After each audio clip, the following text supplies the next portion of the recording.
Larangan ekspor karena kita melakukan industrialisasi, hilirisasi, maka otomatis pasar-pasarnya SI itu ya berkurang. Namun demikian ini memang harus, Pak. Kalau saya katakan ini harus dijalankan. Karena disitulah ada penciptaan tenaga kerja, kemudian memaksa, dunia usaha tidak terlena dengan sumber daya alam yang primer, tapi mereka juga masuk ke sektor-sektor industri, baik industri primer maupun industri sekunder. Sehingga di situ, menciptakan lapangan kerja, value added dari komoditinya juga meningkat, kemudian kerusakan sumber daya alam harusnya itu bisa dikendalikan. Karena kita akan memanen atau melakukan eksploitasi sebesar kapasitas, industri yang kita punya. Kita tidak akan berlebihan. Sebelum itu kan luar biasa, Pak, eksploitasi dari sumber daya alam ini.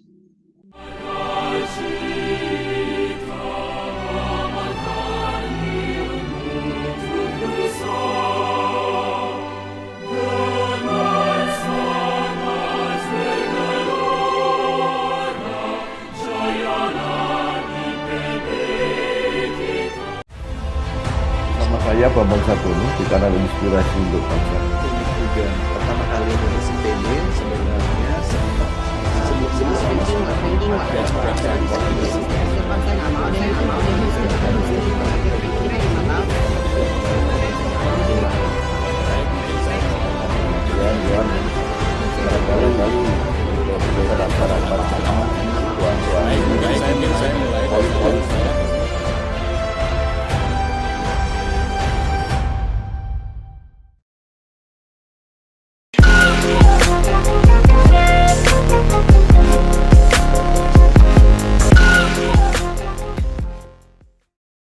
Assalamualaikum warahmatullahi wabarakatuh. Waalaikumsalam warahmatullahi wabarakatuh. Bersama saya Bambang Sadono di kanal Inspirasi untuk Bangsa. Mudah-mudahan kanal ini selalu bisa memberi inspirasi, motivasi, dan edukasi. Kami sedang mempersiapkan beberapa video wawancara untuk ikut memberi makna 60 tahun Institut Pertanian Bogor. Menurut rencana, wawancara ini akan kami lakukan. Dan saat ini saya sudah bersama dengan salah seorang alumni IPB, yaitu Bapak Muhammad Haris Wicaksono. Beliau adalah Direktur Utama PT Surveyor Indonesia Persero. Apa kabar Pak Haris? Alhamdulillah, baik Pak Bambang. Assalamualaikum warahmatullahi wabarakatuh. Waalaikumsalam warahmatullahi wabarakatuh. Bapak mungkin bisa mulai cerita tentang pengalaman dan kenangan ketika menempuh pendidikan S1 Manajemen Kehutanan di IPB. Lulus 1991, kemudian berkarir di PT Sukovindo tahun 1992, dan pernah menjadi VP SBU Kehutanan, Perikanan, dan Lingkungan, menjadi Kepala SBU Government, menjadi Kepala Kerjasama Operasi Sukovindo SI, menjadi Direktur Komersial 2 di PT Sukovindo, dan saat ini dipercaya menjadi Direktur Utama PT Surveyor Indonesia Persero. Silakan Pak. Saya masuk IPB tahun 86 Pak, melalui PMDK ya Pak ya. Di satu SMA saya 3 orang yang masuk ke IPB. Alhamdulillah tiga-tiganya lulus Pak dari IPB. Setelah lulus saya sebenarnya bekerja di konsultan dan di HPH juga. Setelah lulus SMA 86 masuk, kemudian saya memang pengen masuk ke Fakultas Kehutanan dari awal. Karena background saya itu kan pramuka, Pak. Nah, saya pramuka cukup aktif sampai ke jambore nasional segala, dan saya memang punya ketertarikan yang cukup dalam terhadap alam sebetulnya. Sehingga saya masuk ke Fakultas Kehutanan, kemudian saya juga tinggal di asrama. Terus saya lulus tahun 91. Sebenarnya sekitar pertengahan tahun, bulan Juni, tapi kita dilantik sekitar bulan September. Nah, di semester 8 saya sudah mulai bekerja di konsultan, Pak. Konsultannya punyanya Pak Ngadiono almarhum, Adi Sanggoro, sambil nyari Pak tambahan untuk bisa survive dan bisa membiayai penelitian lah. Kalau lebih demikian. Karena orang tua saya Alhamdulillah beliau adalah guru, Bapak Ibu saya adalah guru SD. Kami berempat bersaudara, sehingga adik saya nomor 2 juga IPB, nomor 3 dari ITS, nomor 4 ada di Unsud. Karena saya kebetulan dari Banyumas, yang nomor 4 perempuan. Nomor 2 sebenarnya perempuan juga, di IPB juga. Lalu tahun 91 saya setelah di konsultan di Pak Adiono, kemudian pindah ke HPH, punyanya Pak Yusuf Hamka, Dayak Besar Group. Kemudian tahun 92 saya masuk ke Skovindo. Ya, pekerjaan pertama saya adalah sebagai supervisor, kemudian sebagai auditor, dan sekitar tahun 2008 saya diberikan amanah sebagai Kepala SBU Kehutanan, Kelautan, dan Lingkungan.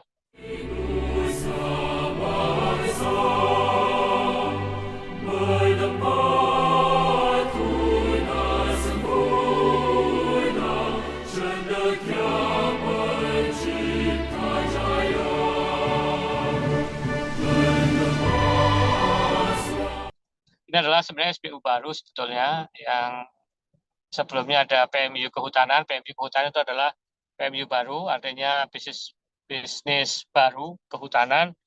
Kebetulan angkatan saya masuk ke Sukovindo ada kurang lebih 15 orang dari anak-anak Pahutan. Ada kakak kelas saya, adik kelas saya, ada angkatan saya. Ada 15 orang bersama-sama masuk. Sehingga ini memberikan satu resource baru, kekuatan baru bagi Sukovindo, sehingga kita mendirikan satu bisnis lain baru, yaitu kehutanan untuk konsultansi. Kemudian di angkatan saya juga, anak-anak Fakultas Perikanan juga cukup banyak masuk. Sehingga pada waktu itu dibentuk PMU Kelautan dan Perikanan. Kemudian kalau lingkungan memang existing sudah ada di Sukovindo sudah cukup lama. Karena itu tiga bisnis portofolio di Sukovindo kemudian disatukan menjadi satu SBU, yaitu Kehutanan, Kelautan, dan Lingkungan. Di fase-fase itu saya juga mendapatkan amanah sejak tahun 2007 sebetulnya dari Kementerian Kehutanan sebagai National Expert untuk pengembangan sistem hutan lestari, pengelolaan hutan lestari, dan legalitas kayu. Dan saya ditunjuk juga sebagai core team untuk negosiasi Indonesia EU untuk SVLK, sehingga conclude pada tahun 2011. Jadi inilah satu standar yang dibangun bersama-sama kawan-kawan background kehutanan, termasuk adalah dari NGO, dari perguruan tinggi, kami dari lembaga sertifikasi, membangun skema, kemudian skema sertifikasi, dan itu kita gunakan, dan itu menjadi tools perundingan kita dengan EU terkait dengan illegal logging, sehingga kemudian diterima. Setelah itu tahun 2012 saya ditunjuk menjadi Kepala SBU untuk pemerintahan government, pindah dari Kehutanan, Kelautan, itu menjadi government. Government sektor itu berarti saya bukan lagi hanya 2 kementerian begitu, tapi seluruh kementerian di ini menjadi line bisnisnya kami pada waktu itu. Setelah itu tahun 2015 saya ditunjuk sebagai Kepala KSO, Kerjasama Operasi Sukovindo SI. Ini pekerjaannya adalah melakukan verifikasi terhadap barang-barang yang diimpor dari seluruh dunia masuk ke Indonesia yang terkena tata niaga. Tujuannya adalah untuk bisa memastikan bahwa barang-barang yang terkait dengan keselamatan, kesehatan, lingkungan, keamanan, itu dipastikan sesuai dengan ketentuan-ketentuan hukum yang berlaku. Di situ ada terkait dengan prekursor, di situ ada terkait dengan bahan peledak, di situ terkait barang-barang bekas begitu. Ada juga waktu itu impor pakaian bekas dan sebagainya, itu sebentar itu kan sebenarnya dilarang di negara kita. Itu bagian-bagian yang memang diverifikasi. Kemudian juga barang-barang yang quote unquote berkompetisi secara langsung dan menyebabkan tingkat competitiveness-nya produk-produk kita terganggu, seperti besi baja, kemudian tekstil, kemudian pakaian jadi, kemudian sepatu. Nah, itu juga diatur tata niaganya supaya tidak mempressure terlalu kuat terhadap produk-produk dalam negeri. Itu yang kita awasi dari tahun, dan tugas saya dari tahun 2015 sampai tahun 2018, dan kemudian saya diberikan amanah oleh Kementerian BUMN menjadi Direktur Komersial 2 di PT Skopindo. Direktur Komersial 2 membawahi beberapa bisnis line. Pertama adalah mineral dan batu bara. Kemudian yang kedua terkait dengan consumer product, pemeriksaan terhadap komoditi. Kemudian juga terkait dengan laboratorium. Seluruh laboratorium Skopindo kurang lebih ada 72 laboratorium yang tersebar di seluruh Indonesia.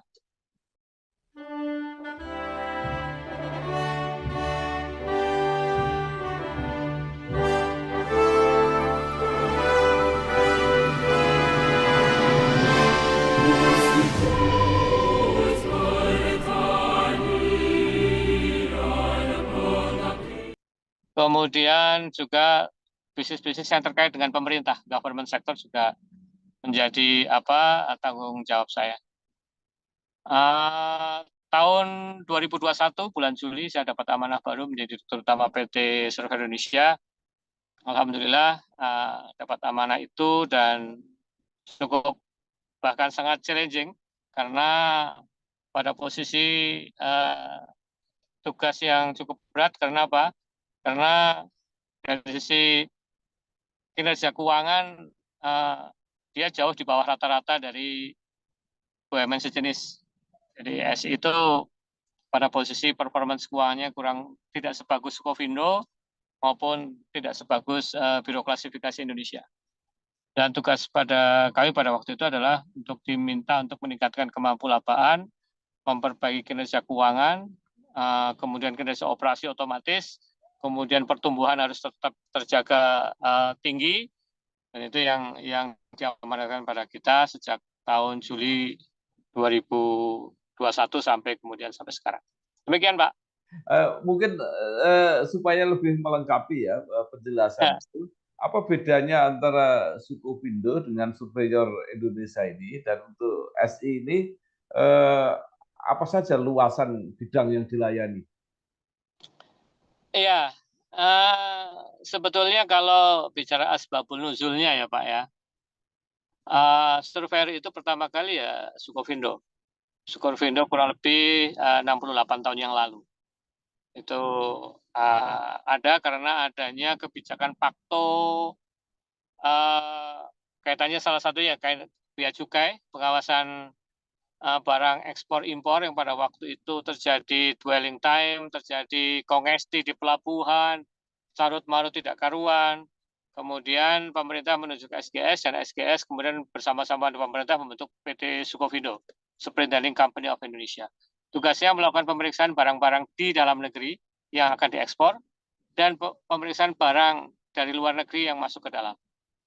Di sana selain melakukan itu, PT Skopindo juga mengerjakan pekerjaan-pekerjaan yang sifatnya komersial, yaitu pemeriksaan komoditi dalam konteks menunjang fasilitasi kegiatan ekspor. Karena sebagai negara berkembang pada waktu itu lazimlah produk-produk kita quote unquote dicurigai oleh negara pasar terkait kualitas, kemudian delivery-nya, kemudian dari sisi jumlahnya, itu selalu menjadi pertanyaan. Karena itu dunia survei di bidang komoditi menjadi bisnis yang cukup baik di Indonesia tumbuh.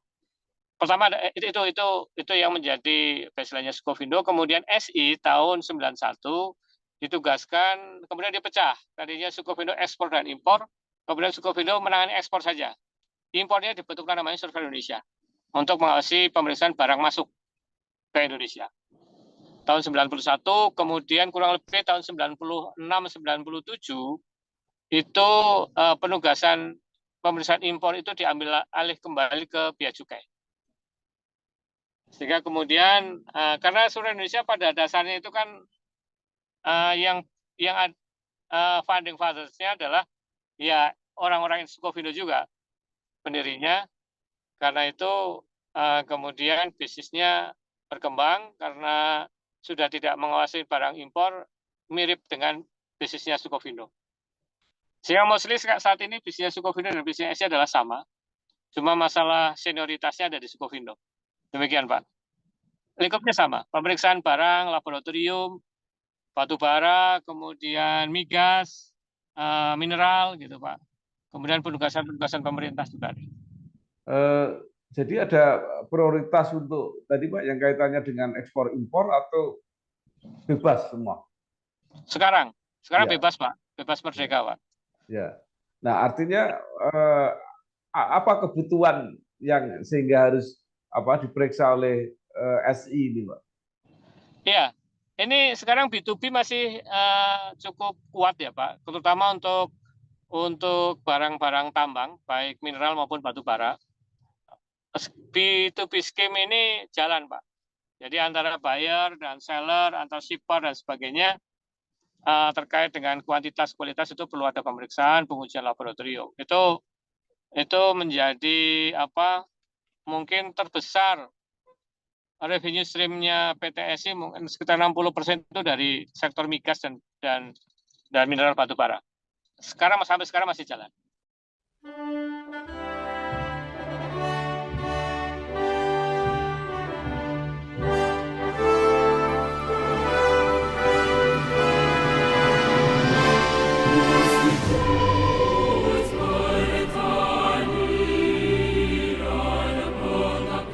Ya, kalau di batu bara ya, setidaknya saya lebih memahami karena batu bara itu kualitasnya kan ada batu bara yang kandungan karbonnya kuat, ada yang lemah gitu ya. Artinya, nah, tapi kalau untuk migas apa Pak yang di? Migas adalah quantity survey biasanya Pak. Jadi berapa volume yang dikapalkan, kemudian jenisnya, kualitasnya terkadang mereka juga minta dilakukan pengambilan sampel untuk diuji di laboratorium. Gas juga sama. Kemudian CPO, jadi kita juga mendapatkan penugasan dari BPD-PKS untuk melakukan pengawasan transaksi PAME yang akan dicampur dengan solar untuk menjadi biosolar.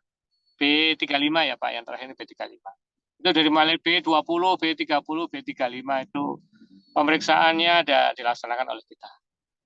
Nah, untuk menjadi lembaga survei yang dipercaya oleh buyer Pak di luar negeri, apakah ada persyaratan-persyaratan tertentu Pak? Oh iya Pak, ya pastinya kita harus terakreditasi.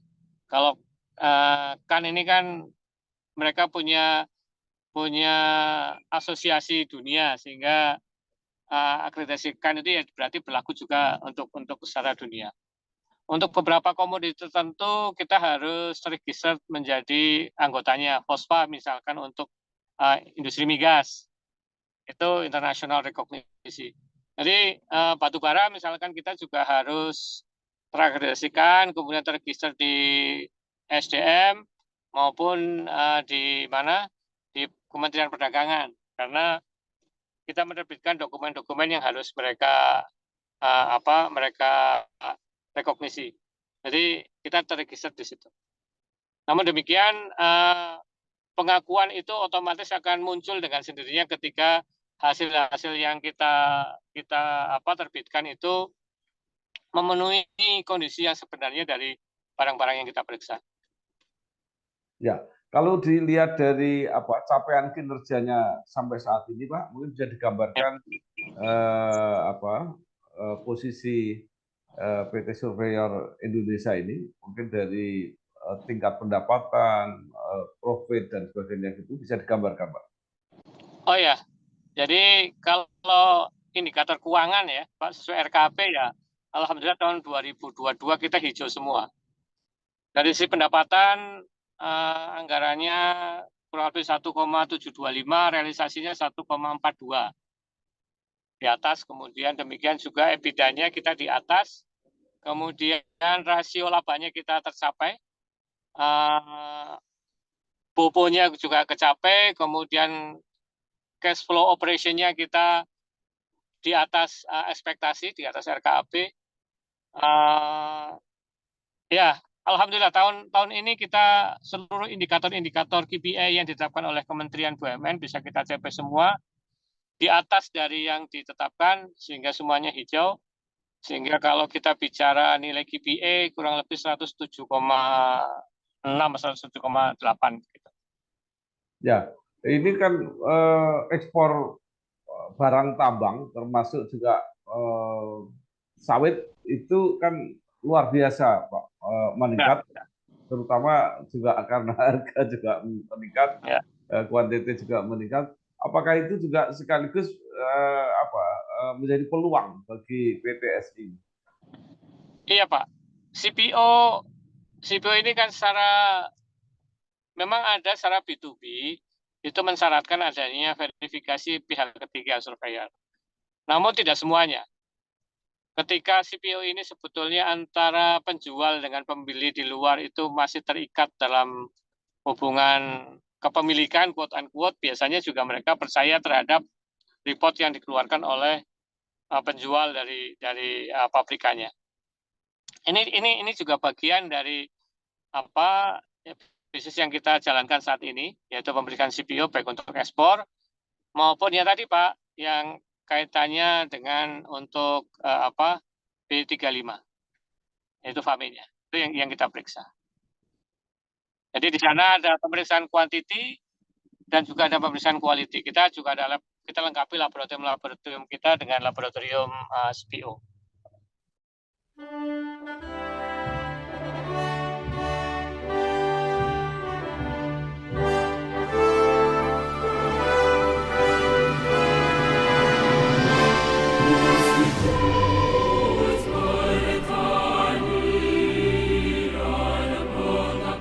Ya, kalau mengenai rencana pungutan iuran batubara yang akan dipercayakan kepada SI itu seperti apa, Pak? Nah, ini sepertinya kita juga belum ada di approach ya Pak ya untuk itu ya. Belum ada ini sehingga kami nggak bisa komentar terlalu banyak. Namun ya sebagai BUMN ya kita siap ketika memang diminta untuk menjalankan itu. Nah, kemudian kalau yang ke depan yang menjadi program atau rencana bisnis PT SI sendiri seperti apa, Pak? Ya, kita satu fokus kepada portofolio yang ada sekarang, kemudian kita juga setelah mengembangkan bisnis baru terkait dengan sustainability. Jadi kita ada 4 sub portofolio di sana.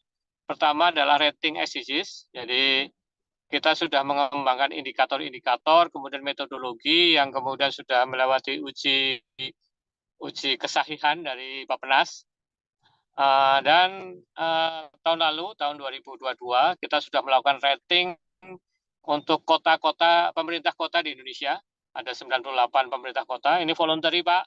Jadi kita sampaikan, kita melakukan rating, Anda mau berminat silakan mendaftar. Kalau enggak ya enggak apa-apa. Basisnya adalah platform, jadi kita mengembangkan platformnya. Dari 98 pemerintah kota, 72 apply sebagai peserta dan kemudian ada 74 yang apply, kemudian ada 42 pemerintah kota yang fulfill mengisi semua data dan informasi yang dimintakan dalam platform yang kita bangun. Dan itu di bulan Desember, tanggal 1 Desember telah di awarding untuk SDGs kota oleh Menteri Bappenas. Ini responnya luar biasa. Kemudian yang kedua, gimana Pak? Diukur adalah 17 indikator yang ada di dalam SDGs, Pak. Terkait dengan kemiskinan, terkait dengan air, tentang lingkungan, tentang sekolah, tentang gender, tentang pemberdayaan anak-anak, semacam-macam, Pak. Ada 17 indikator yang kemudian kita ukur, indikator, sub-indikator yang kita bangun, dan metodologi penilaian seperti apa, itu juga sudah melewati uji oleh Seknas SDGs, Sekretariat Nasional SDGs Bappenas. Di sana cukup berat juga.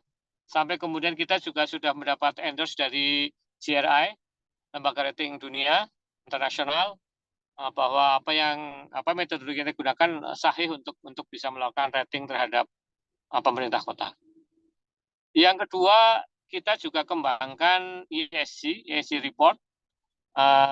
Ini untuk korporasi, kaitannya terhadap korporasi mencari pendanaan hijau untuk bisnis mereka, maka mereka harus punya ESG report, ESG rating, dan itu kita jalankan. Yang ketiga, kita juga mengembangkan traceability commodity, terutama 7 komoditi kita yang akan diatur due diligence oleh EU, Amerika, kemudian Inggris. EU akan mulai regulasinya di bulan Mei ini, dan kita kembangkan traceability untuk komoditi-komoditi kopi, coklat, sawit, kedelai, kemudian karet, kemudian kayu, dan daging. Tapi yang kita kembangkan sekarang baru di kopi, coklat, dan sawit. Kalau kayu sudah ada SPLK, saya kira itu sudah memadai untuk menjawab pertanyaan-pertanyaan deforestasi free dari EU. Sementara yang 3 ini belum ada skema yang betul-betul diterima secara baik di EU. Untuk kedelai saya kira kita net importer, jadi tidak terlalu penting. Demikian juga untuk daging. Kemudian untuk karet untuk karet ini kita sekarang lebih banyak digunakan untuk konsumsi dalam negeri, sehingga tidak terlalu menjadi isu untuk masuk ke pasar-pasar Eropa.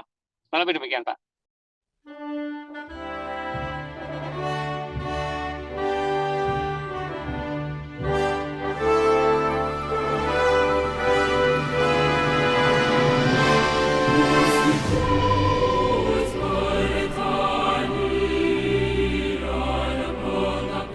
Ya, Pak, kalau isu terakhir Indonesia kalah dalam persidangan di WTO itu ada hubungannya nggak dengan tugas SI, Pak?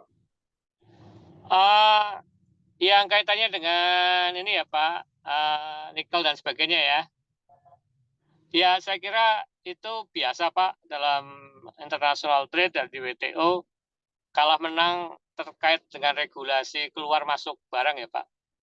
Dan ini saya kira bukan kejadian pertama bagi kita. Dan apakah itu ada kaitannya dengan penugasan SI? Sebelumnya untuk ekspor ore nikel misalkan, kita menjadi salah satu surveyornya. Dengan adanya larangan ekspor, karena kita melakukan industrialisasi, hilirisasi, maka otomatis pasar-pasarnya SI itu ya berkurang. Namun demikian ini memang harus Pak. Kalau saya katakan ini harus dijalankan. Karena disitulah ada penciptaan tenaga kerja, kemudian memaksa dunia usaha tidak terlena dengan sumber daya alam yang primer, tapi mereka juga masuk ke sektor-sektor industri, baik industri primer maupun industri sekunder. Sehingga di situ menciptakan lapangan kerja, value added dari komoditinya juga meningkat, kemudian kerusakan sumber daya alam harusnya itu bisa dikendalikan. Karena kita akan memanen atau melakukan eksploitasi sebesar kapasitas industri yang kita punya. Kita tidak akan berlebihan. Sebelum itu kan luar biasa Pak, eksploitasi dari sumber daya alam ini. Sebenarnya apa yang tidak baik untuk orang luar itu justru baik untuk kita, gitu ya, kira-kira Pak ya. Ini kadang-kadang ya, kalau saya lihat ya Pak ya, contohnya sawit ya, isu sawit juga, itu kan persaingan, kita punya sawit yang bisa panen setiap hari. Mereka bermusuhan dengan minyak nabatinya Eropa yang barangkali dalam setahun hanya 1 musim bisa mereka panen. Otomatis produk CPO kita, minyak goreng kita jauh lebih murah dibanding produk minyak nabati mereka. Ini ada unsur kompetisi dagang di sana. Di isu-isu lingkungan ya selalu dibawa oleh EU, tapi sekarang tinggal proporsionalitasnya saja yang harus kita pastikan supaya itu tidak terlalu jauh. Ya, baik, Pak. Sekarang kembali ke IPB, Pak. Kalau dari segi apa pendidikan atau bekal yang Bapak peroleh dari IPB, kemudian terjun di apa bisnis survei ini, itu seberapa jauh Pak dukungannya ketika belajar itu? IPB mengajarkan common sense ya Pak ya. Karena itu IPB ya bisa menciptakan alumninya ya alumni yang fleksibel banget gitu ya Pak ya. Bisa kemana-mana karena common sense sebetulnya dibangun. Namun demikian terkait dengan keilmuan saya di IPB itu mendukung karena satu pengembangan terkait dengan sektor kehutanan, lingkungan. Sustainability, isu-isu juga terkait dengan lingkungan dan di dalamnya adalah kehutanan juga, karena background saya kehutanan. Demikian juga dalam konteks proses-proses pengambilan keputusan, kita diajarkanlah di kampus bagaimana proses-proses pengambilan keputusan yang baik itu juga diajarkan. Jadi saya kira ilmu dasar yang ada di IPB sangat membantu ketika kawan-kawan adik-adik kita masuk ke dalam dunia kerja, karena yang lebih penting adalah common sense. Membangun common sense itu jauh lebih penting dibanding kemudian terlalu masuk ke technically ketika kemudian kita masuk ke dalam bisnis-bisnis yang sangat general. Demikian, Pak.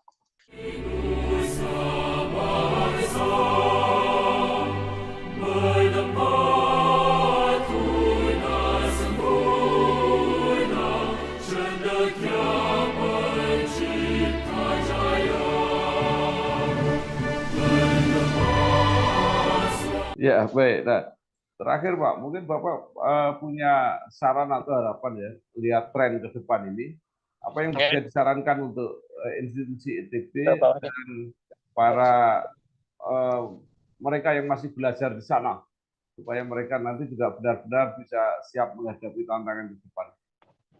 Ya, yang penting siswa-siswa kita diajarkan dengan isu-isu terbaru, Pak. Mereka harus dipaparkan dengan situasi-situasi yang berkembang.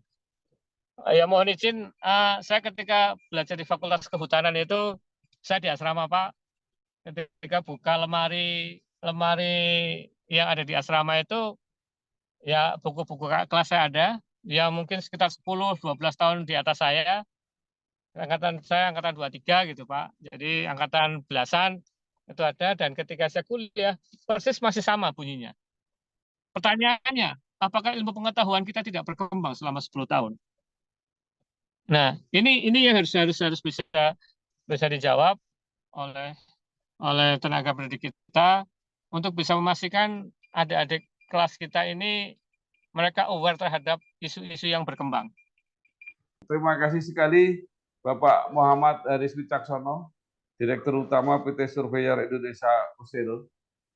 Cukup banyak yang sudah dibagikan sebagai informasi, harapan-harapan dan kiat-kiat yang harus dipersiapkan oleh para mahasiswa yang masih belajar saat ini. Sekali lagi terima kasih Pak, selamat bekerja, sukses terus. Dan terima kasih Pak Bambang atas kesempatannya. Ya, wassalamualaikum warahmatullahi wabarakatuh. Waalaikumsalam warahmatullahi wabarakatuh. Mohon izin kita.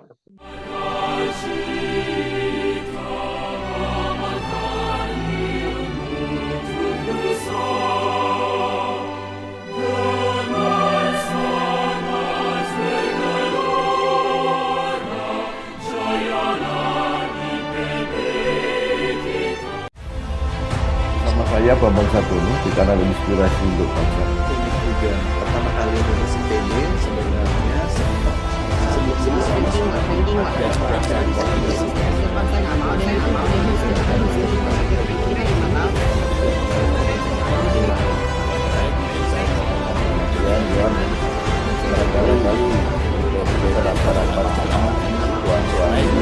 saya mulai